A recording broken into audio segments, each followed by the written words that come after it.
Hey guys, today we're going to be checking out the Exploring Series video on SCP-4840, and it's called The Demon Lancelot in the Flying City of... I don't know. I'm not even... We'll hear how he pronounces it. This was requested by 10 Morum, and I don't know what to expect from this. I have not heard this SCP referenced.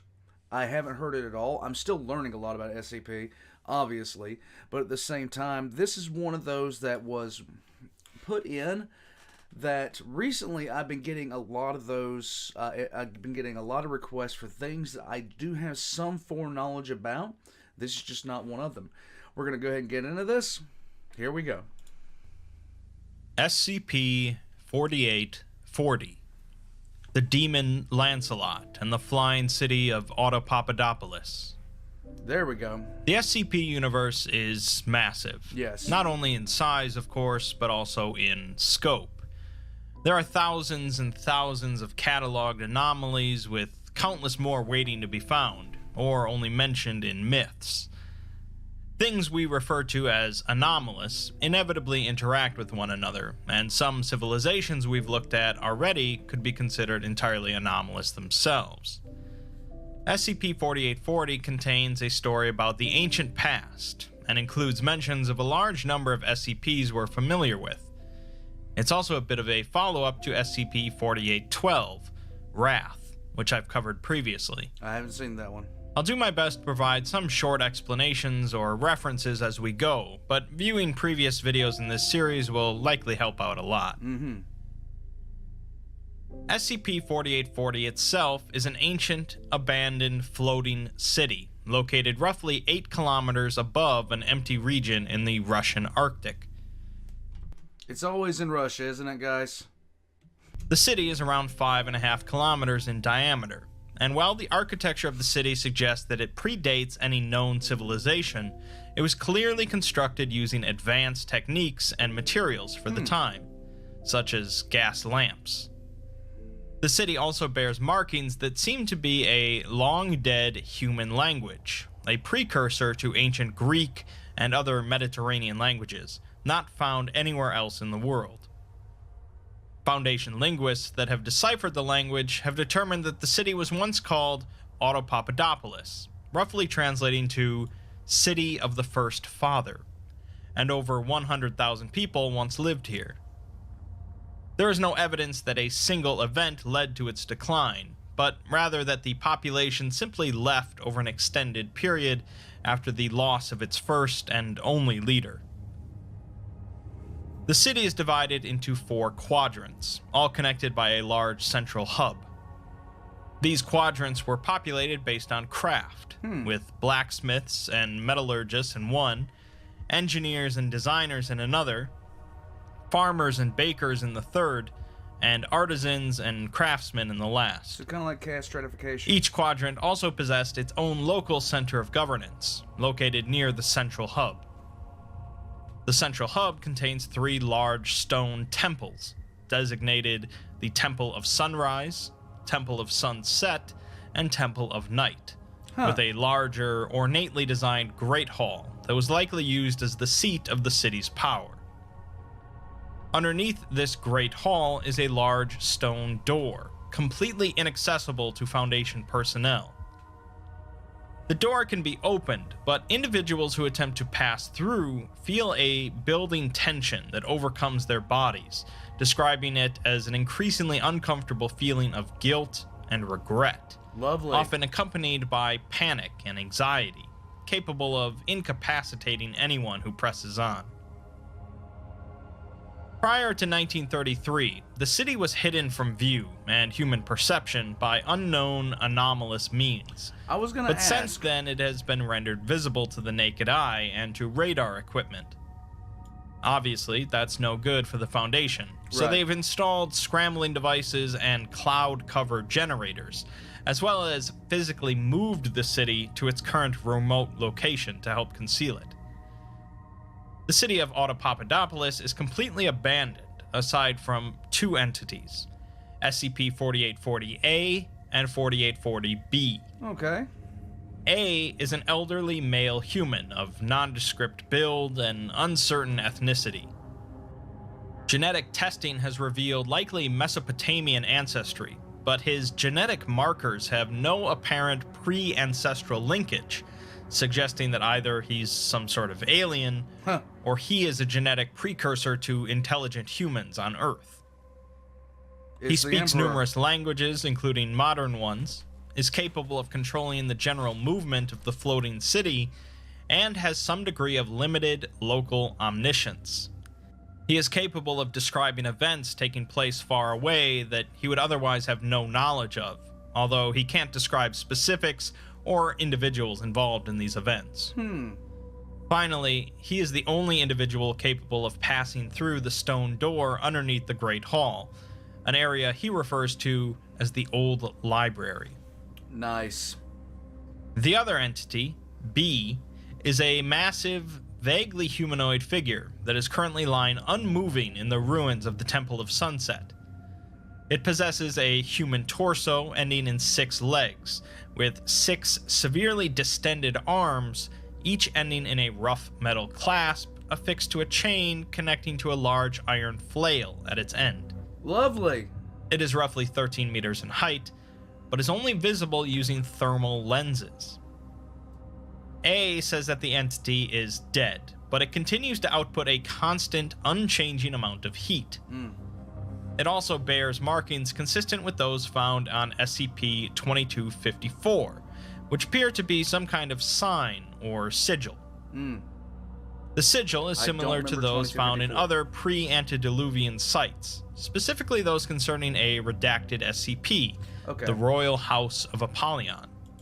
Okay, 1 second. I'm actually going to take a look at that right now. 1 second. He said 2254. I don't know if I've seen this one before. No, I have not. Not yet. Alright. Let's get back into it. Okay, come on. Here we have our first major reference, a connection to SCP-4812 and SCP-2254. To recap, in 4812 we heard about the Sky Kings of Old Europe, the leaders of an expansive and powerful kingdom of conquerors in the ancient past. The Sky Kings were all members of the Great House of Apollyon, the first of which was Harion I von Apollyon, who was said to have descended from the blood of the King of Crimson Skies, often called Assem, the First Man. When Sarus VIII von Apollyon grew bored and launched a war of conquest across the sea against the fairy folk, the kidnapped Fey princess cursed him and his kingdom. The king's son, Sarus IX, appointed 4 great knights to defend his kingdom from any retribution from the fair folk. They were Lahair the Fierce, Lancelot the Cunning, Hector the Stalwart, and Ogier the Faithful, and they each ended up becoming twisted by the princess's curse. Lovely. Based on the title, you of course know that Lancelot is involved with 4840, but SCP-2254 is actually Lahair the Fierce. 2254 is invisible to the naked eye, roughly 13 meters in height, with distended arms and 6 legs. This all sounds pretty familiar, and to top it off, the image provided for Lahair is pretty close to 4840B, as well as the mention that the markings found on B are the same as those found on 2254. As for the fate of Hector and Ogier, we may never know. Audapaupadopolis was first discovered in 1933 by a British airman flying from London to Oslo over the North Sea. When reports of the sighting went public, the Foundation and the Royal Conservatory for Public Perception spread info claiming that the airman was drunk and hallucinating at altitude to cover it up. The Foundation then went in to investigate, sending a team by hot air balloon led by Captain Francis Pike. In his exploration journal, Pike describes looking out over the city like looking at Rome from a high hill. Upon closer inspection, though, its abandoned and decrepit state revealed itself. Upon landing, they were met by 4840A, who welcomed them to the city and introduced himself as the city's steward. Okay. As they toured the streets, Pike describes the construction as finer than any city he's ever seen in his life. They pass by the ruins of the Temple of Sunset, and Pike writes that he had a strange and uncanny feeling as he looks at the place. The group dines in the Great Hall, as the man expresses his appreciation for their visit. They briefly explain what the Foundation is to him, but he says that he already knows, and had known for some time. Okay. He also says that there are old secrets kept in this city that must be kept safe. Pike writes that speaking to the old man is like speaking to a friend you've known your whole life, a close companion whose company you've missed dearly. Huh. The group slept in large, extravagant rooms, much larger than the room the old man sleeps in. The following section describes the large amount of imagery and iconography within the city, most of which is contained in the 3 temples. In the entryway to the main hall of the Temple of Sunrise, a mural shows 2 naked children standing at a tree line, seemingly nervously watching the horizon, with a wolf and bear standing behind them protectively. On the wall opposite the mural is a figure with a flaming sword, the Gate Guardian. Yeah. In the main hall itself, there are 3 murals. On the far wall is a brilliant sunrise, with the city of Audapaupadopolis in the foreground. Standing in the front of the sunrise is a golden man, and 2 others by his side, with a third set off from the rest. The man is holding a long rod with a silver point, wearing a shining crown. In the sky above them is a bronze dragon with green eyes, and words on its side reading, "They will know what is." The identity of these figures will become clear later on. I hope so. The mural on the eastern wall depicts a meeting in the Great Hall, with the golden man standing at the foot of a throne, and 2 other figures standing on each side. The third figure from the other mural is absent.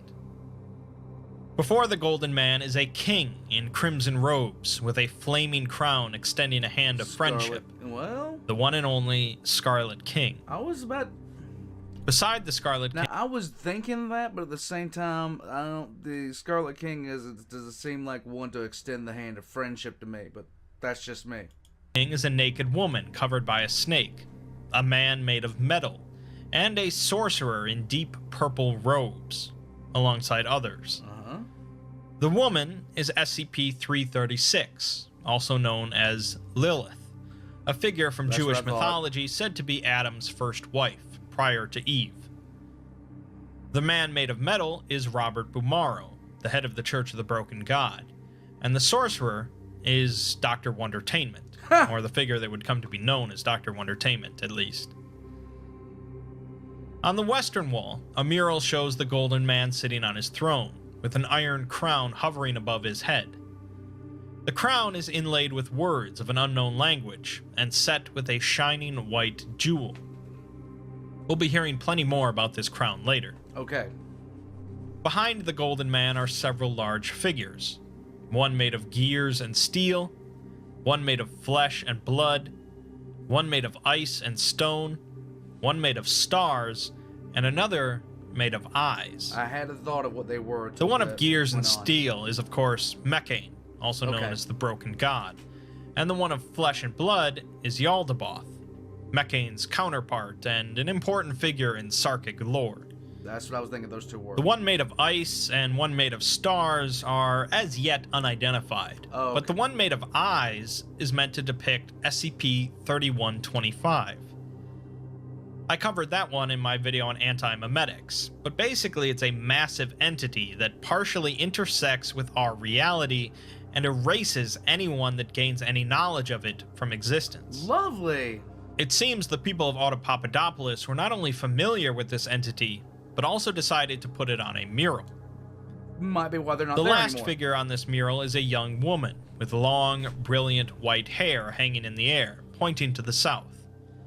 This is SCP-179, an entity located in our solar system that warns the Foundation of any extraterrestrial threats approaching us from outer space. 179? The final wall of the Temple of Sunrise contains no mural, but instead the words, "For not the sea to swallow them, and the long dark approach." The entryway to the ruined Temple of Sunset contains detailed drawings of cities and towns in and around Audapaupadopolis, as well as a map of the city itself. It seems at one point the city was surrounded by large walls, with small towns and villages next to these walls. To the east of the city was a river with another town and farmlands, with the words, "The Lands of Men," emblazoned on the side of the same bronze dragon from before on top of the mural. Okay. An arrow points to the southeast, with the words, "Lands of the Blood Kings and Necromancers," and another arrow points west, with words reading, "The Far Strange West." Huh. Based on SCP-4812, we already know what existed in the West during this time, I don't. as the Conquerors went to war with the Fair Folk, Oh, never mind. who were also involved with the war with the Children of the Night, SCP-1000. The Land of the Blood Kings and Necromancers refers to the Davites, a civilization ruled by anomalous individuals and steeped in blood sacrifice, slavery, and magic rituals. The interior of the temple. It is so wild that I know some of, like, when I started off on this with you guys, I keep on saying this, but I just find it so wild that now I know some of these things by name, and I'm just like realize, oh, that's what this is, that's what this is, that's what this is. Yay, I'm not stupid anymore. The Temple of Sunset is similar to the Temple of Sunrise, but much of the main hall has been destroyed by the fallen corpse of 4840B. There is a single mural remaining, showing the golden man with the iron crown sitting atop a white horse. Legions of men and women armed with weapons stand behind him, and on both sides of him are two figures, one holding a black sword, the other a green rod. The golden man is holding a long silver lance in his hand. Across from the man is a scene of storm clouds and lightning, growing more dramatic as it approaches a collection of small humanoid figures, light green in coloration, with brilliantly colored clothing. These would be the Fae, the people that Saurus VIII conquered and brutalized. The figures are each depicted with 6 eyes in 2 vertical columns, which interestingly also seems to be the same configuration as 4840B and Lahire the Fierce.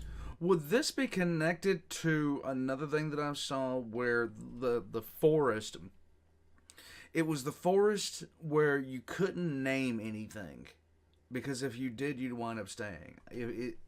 I'm wondering if this is somehow related to that. I can't remember which SCP it is, but it was a forest that you could not label it. You couldn't assign a name or a label to it, because if you did, you'd wind up staying there. And it seemed like it seems like that was in some way related to this. I don't know. It's been months since I've seen that one. I'm an idiot. Behind them is something large and mottled gray, but it's cut off by a collapsed wall. The Temple of Night is the smallest of the 3, only containing a single level. Info from 4840A suggests that portions of this temple do run underground, possibly connecting with the structure beneath the Great Hall. The entryway of the temple contains depictions of barely visible entities concealed within a forest at night, covered in hair with bright yellow eyes. Their faces are noticeably human in appearance, and they each carry the same ornate wooden scepter with a bright red stone set in one end. These would be the Children of the Night, Bigfoot, SCP-1000, Oh, okay. entities which humans eventually brought to the edge of extinction due to their intellectual capacity. The interior of the temple is a maze of small, interconnected rooms, the purpose of which is unknown. Many of them share the same depiction of a massive tree in the middle of a forest, which is actually SCP-2932, Titania's prison, a place used by the Children of the Night to contain their enemies and anomalous threats, And the including more I know, the the more I Fae don't know. and a powerful reality bender named Adam El Assem. Other depictions in the temple include men and women being thrown into mass graves, children and animals being burned, men being placed into wooden coffins and buried alive, skeletons strapped to trees, and small green humanoids being raped and butchered by the larger, long-haired humanoids. These are clearly images related to the Children of the Night's wars against humans and the Fae, although why they are here in Audapaupadopolis is a bit of a mystery. Yeah. The central room of the temple contains a staircase descending downwards, although access to it is blocked due to rubble and fallen rock. Long stone sarcophagi line the walls of this central chamber, and individuals entering the room report feeling a sense of incredible unease and describe hearing scratching sounds from within the sarcophagi. Lovely. During an investigation in the temple, one team reported finding a room with a door marked with the Foundation's seal, which opened up into what appeared to be an abandoned Foundation site identified as Site 000000. Huh. Later explorations have been unable to relocate this door. That is 4840A already said that he knew what the Foundation was, and truth be told, the Foundation has probably been around for quite a while in some form. It's just surprising that they would have a site in such a location. On several occasions, 4840A has mentioned that he is not the only person residing within Audapaupadopolis currently, and there is another individual in the Temple of Night. He has been reluctant to say anything else about who this person might be, and notably, he's never been seen entering the Temple of Night for any reason. Finally, then, we have the sealed chamber underneath the Grand Hall. The area 4840A refers to as the Old Library. The stone door leading to the chamber has two figures depicted on it. The one on the left composed of a single vertical shaft of ornately decorated gold and silver with a smooth white stone set in its center. The figure on the right is not a figure, but is instead an inset of the figure on the left. Oh. The left part of the door is made of white marble, with bronze hinges and gold fixtures. The right part of the door is bound in rusted iron. Again, these contrary depictions will be explained soon. Okay. When the door is open, people in the antechamber claim to be able to hear someone speaking with their own voice from somewhere beyond the door. That's just a little bit creepy. The implication is that the chamber beyond is some sort of void of reality, alien to our understanding, much like SCP-3930, the pattern screamer. 4840A describes the door as a passageway between this place and somewhere else, an old passageway with well-tread steps. He says that the light of the world has long since left the place on the other side, and mortal men can no longer walk it. Now that we have all the imagery down, what we really need is a story to put it all together, and Okay. that's where 4840A comes in. A Foundation doctor named Ostrovich interviewed him in 1949, and after he gets over how impressive the tape recorder being used is, he says that the Foundation are seekers of knowledge that want the truth. They remind him of his brother, who was a scholar, possibly the greatest scholar of his time, who could sit across the table from a person and gather everything he ever needed to know about them from a look. Huh. He says that the Foundation has a lingering feeling that they are at the center of something much larger than themselves, and that it's not their fault, as the early days were billions of years ago, and almost everyone from that time has since passed. He was there when the world was young, as they watched the Iron God put the flaming stars in the sky, and the God of Flesh loose the first red drips of blood splash against the earth to give it life. Speaking of Mechane and Yaldabaoth. Yeah.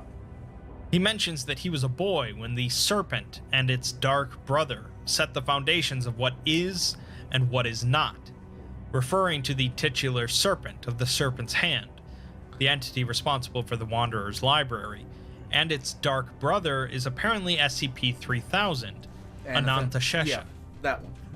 One stores knowledge, and the other destroys it. I like Basically. that comparison. He sets out to explain the beginning of all things, and how all things started here in Audapaupadopolis, a place where all that is, was, and ever will be was realized.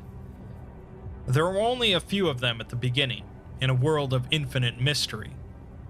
They studied and watched and learned for millions and millions of years, and afterwards they built the city, the first city. He says that in Audapaupadopolis is where that which is came to be, and he explains that there were only ever two true gods, is and is not. He says that there are things that are and things that aren't, and when the work of is was completed, that remnant of that god became the serpent, an entity whose purpose is only to study that from whence it came, and learn those lost truths about itself. Okay, so that line of reason gave me a headache. The other entity, is not, was its shadow, and one cannot exist without the other. Is not is everything outside of is, and together they encompass true knowledge, everything that ever was or was not, all at once. When the world came into being, there was order, and even though there were things roaming around that we now refer to as anomalies, they were confined to this world. Anomalies from alternate worlds and universes were kept apart and far away. A says that the Fae were the first to open their eyes upon the cosmos, because they were not born from this world normally, instead being created from the last glittering fragments of is, making them more attuned to the will of creation. They kept to the woodlands and wrote the first music, and A could hear them singing from across the world. Okay. A and his brothers came after the Fae, the first men born into the world, cared for by the mothers of the world, the wolf, the bear, the sow, and the lion. As they grew, they gave themselves names and wandered the world, marveling at its mysteries and reveling in the life they had been given. A describes the experience as serenity. During the early days of Audapaupadopolis, it was populated by A and his brothers, the Scarlet King, the Serpent and Anantashesha, the envoy from Saturn, the dragons and lords of the sky, the god of iron and god of flesh, and many others. Okay. The greatest of these, however, was the first king of men, called Asem. A describes him as golden and beautiful, powerful enough to build mountains, call the sea to bear, and look into worlds beyond.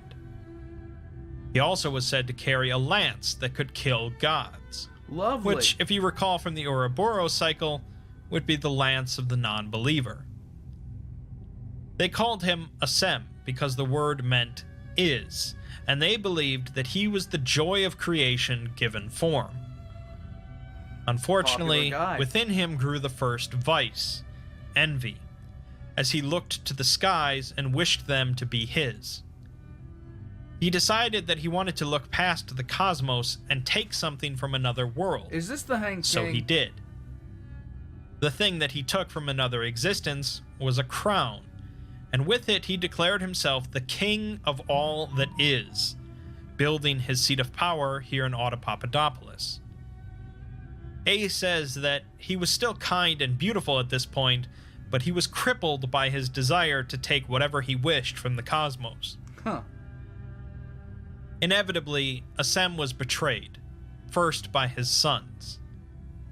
His eldest son envied the crown and demanded that his father pass it on to him. He ended up raising an army and savaging his father's lands, laying waste to the world of men. But ultimately he was struck down by Asem and locked in a stone tomb deep beneath the earth. The middle son also wanted the crown, but he spoke passionately to the people of that world, calling upon their sense and reason to demand that Asem pass the crown to him.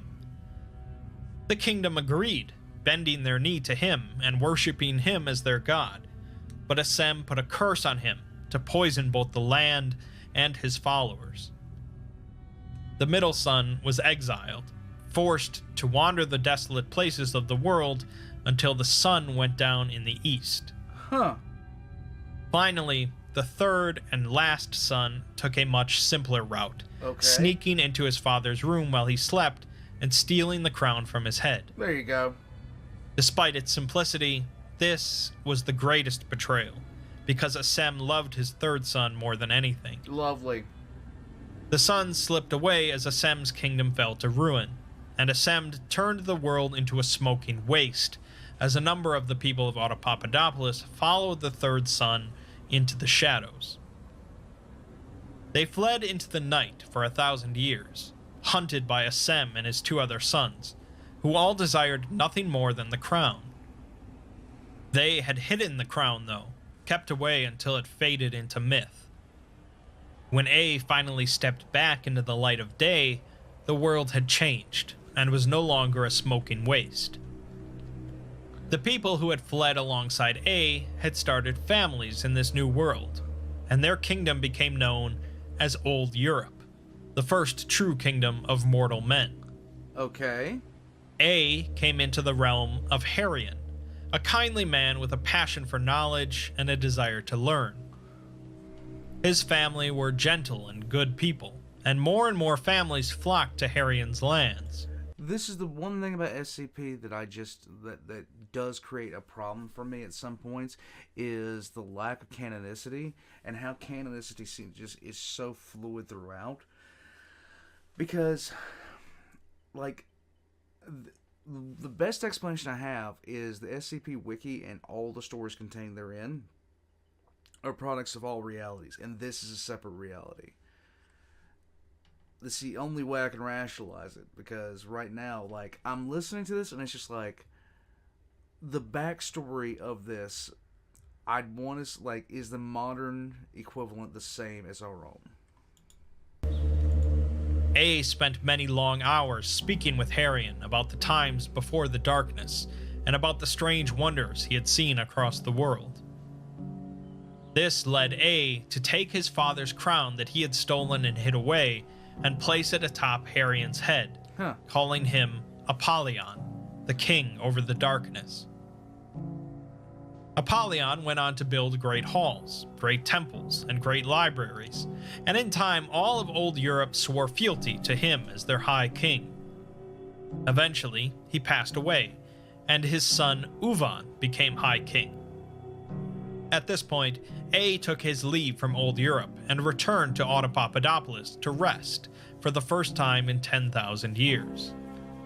When he awoke, the world had changed yet again, and the Davites had taken up arms against the kingdom of men. The house of Apollyon had become known as the Sky Kings, and were pillaging and conquering across the continent. Lovely. In the west, the Fae were dealing with the Children of the Night, and these wars laid the foundation of the world to come.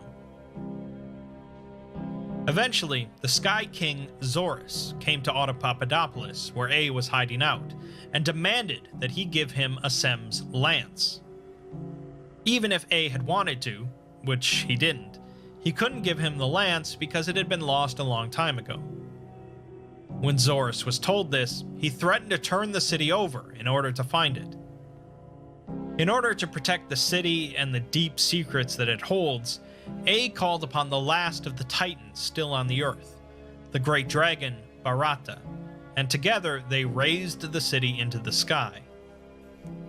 Separated from the world of men, A watched for thousands of years as king after king came and went, each carrying on a bloody legacy while wearing the crown of Apollyon.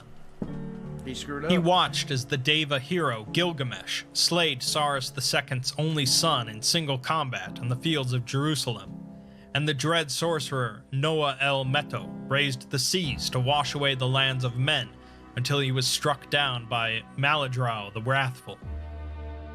He watched Jore Apollyon sail across the sea to meet with the king of the Children of the Night, and then watched as she was buried alive to feed the heart of their horrible goddess tree. Huh. A watched as the world turned. Eventually, A watched as Saurus VIII crossed the sea to bring war to the Fae, and the aftermath as the Fae princess was buried and she summoned the 3 great profanities to curse the kingdom of Apollyon. I love it. The 3 great profanities. A watched with sadness as the kingdom fell, and Saurus IX suffered his 4 betrayals as his knights became twisted by the dark magic, becoming monsters and beasts. Lahyr went to the west, Ogier to the north, Hector to the south, and Lancelot went east, ending up in the city of Audapaupadopolis. In time, the name of Lancelot fell into human legend, becoming a different figure entirely, but this twisted figure became known as Demon Lancelot. This is 4840B, of course, the entity that lies dead on top of the Temple of Sunset.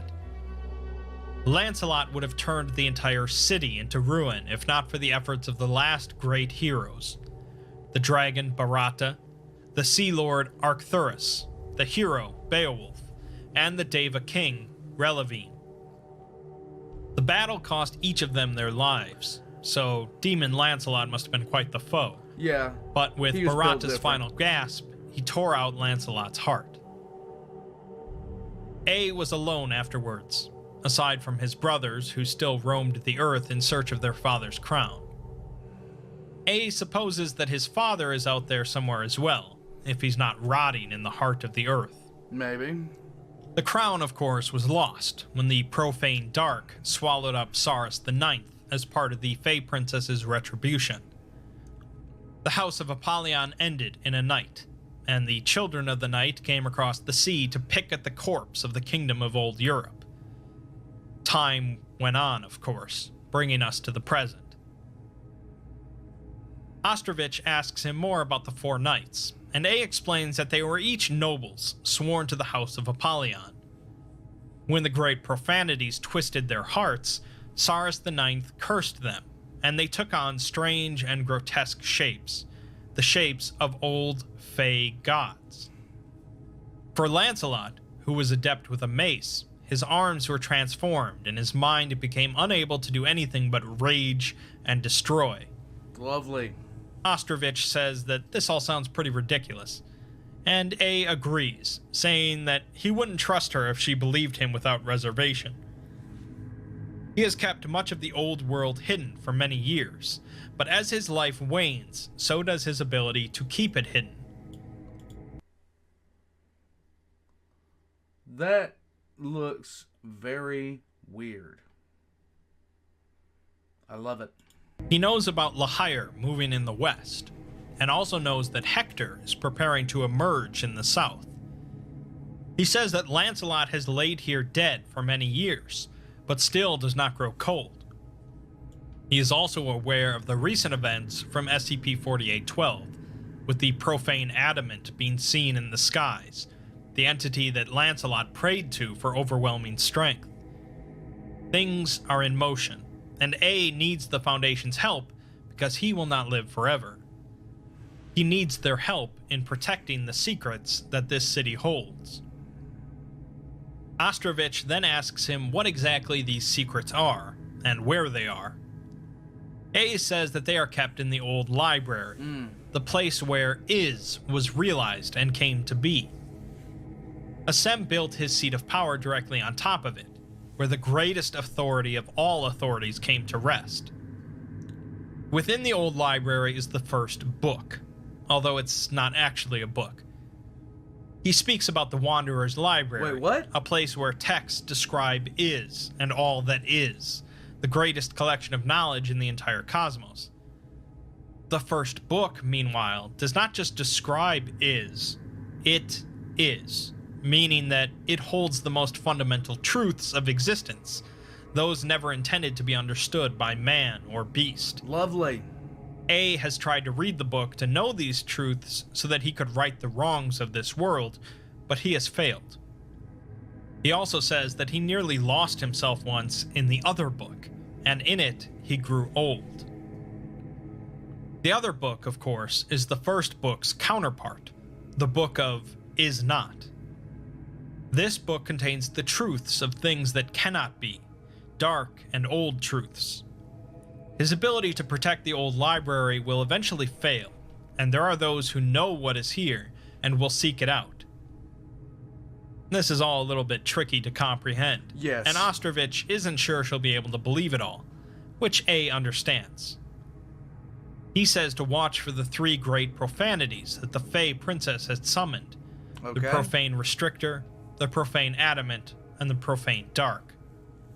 They are the last remnants of a cursed people, a people who fled from the children of the sun and their iron swords, as well as the children of the night and their fell scythes.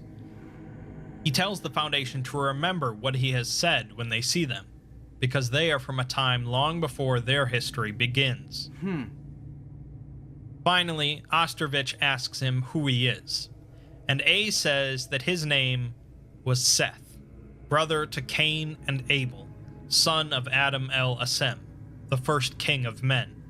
Okay. Seth admits that he was just a boy when he looked into the night sky and asked his father for a star all his own, leading Asem to reach out and pull in an iron crown. That crown ended up driving Asem to madness, Cain and Abel to butchery, and the ruination of their kingdom.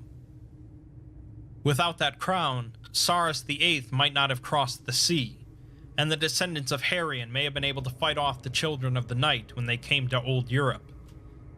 Seth says that there is no more hateful a thing than that crown, the seed at the root of evil, and it was a gift for him. Lovely. He says that he was once Seth, but now he has lost that name. SCP-4840 is certainly a little different than a lot of other SCP articles, much like SCP-4812 was.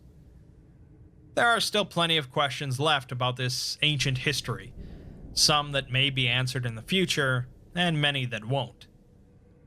This specific canon of fantastical history and connections is occasionally being referred to as the Cactus Verse, after its creator, DJ Cactus, and it likely will continue to be expanded upon.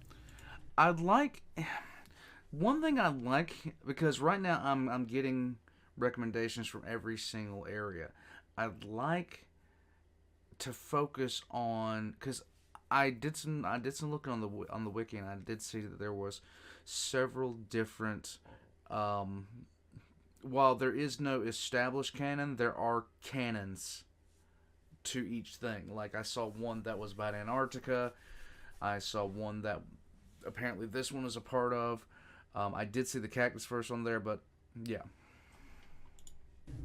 Seth is a rather tragic figure, considering himself responsible for much of the turmoil across the world. But his time will come to an end, so hopefully the Foundation can step up and take over his job to protect the old library. Things are clearly in motion in the dark, and it's likely that, at some point, events from the ancient past will cause some very real effects in the present. There you go. And now his quote. Here we go. They say the profane adamant has been seen again in the skies, and the profane adamant who was who Lancelot prayed to for strength overwhelming. Something is moving here. Something has been lying dormant for many eons, and so I required your aid. We are called the mortal, and while I live an impossibly long life, I will not live forever. The strain of sustaining the city drains me, and a day will come when it must be passed to you, the sons and daughters of men. You will have to guard these secrets.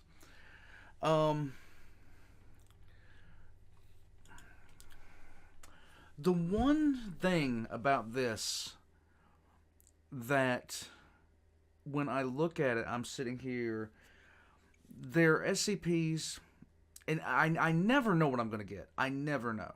Like, it could be something technological. It could be something... It's just so strange to me how I can go from a murder monster that was kept in a concrete block that became Gordon Ramsay's polite side, and then it flips to something like this. And from day to day, the way the SCPs are written, the way that the information is presented, And the depth of the lore about the SCP is so radically different. It's like there's been several that have been like this, where it has been an really, really in-depth and a lot of characters and a lot of places and times and things happening that I'm just sitting there trying to listen and absorb it all and trying to relate it to other things that I've heard. And it's kind of difficult at times, but it's still good. I still like it. But the one thing that I don't know as far as this goes is I don't know where to place it in terms of everything else. And you know what? That's honestly okay, because I'm still learning about this stuff. I'm still sorting this stuff out in my head. And eventually, I will get to a point where I do have some of this stuff, in a good place mentally. Until then, though, just suffer along with me. Yell at the computer screen that I'm a moron. In any case, all the Exploring series links are going to be in the description down below. Please put a like on this video, and if you would, leave a comment below. Let me know what you think. And let me know what you think of the way SCP canon is. Aside from past all that, all their links are going to be in the description down below. So of course, check those out. Right next to mine, including the Discord where you can come in and request stuff for your own that you want to take a look at. And if you'd like to support the channel, subscribing is the best way to do it. Leaving a comment is another great way.